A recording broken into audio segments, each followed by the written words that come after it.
আগামী 7ই জুলাই 2024 রবিবার পালিত হবে রথযাত্রা উৎসব। রথযাত্রা অত্যন্ত পবিত্র একটা দিন। এই তিথির মাহাত্ম্য অন্য তিথির থেকে অনেক বেশি। এই শুভ দিনে যে কোনো উপায় খুবই ফলপ্রসূ হয়।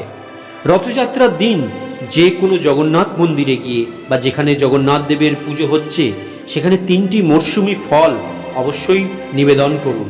এই দিন বাড়িতে জগন্নাথ দেব, বলরাম ও সুভদ্রার মূর্তিতে বা ছবিতে গোলাপ এবং তুলসী পাতার মালা একত্রে নিবেদন করুন।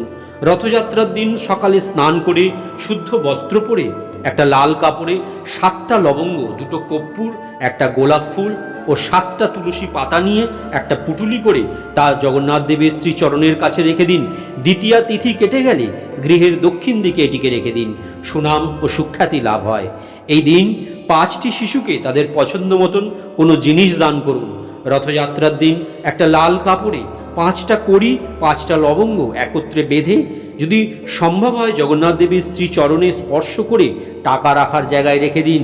হঠাৎ প্রাপ্তি যোগ তৈরি করে।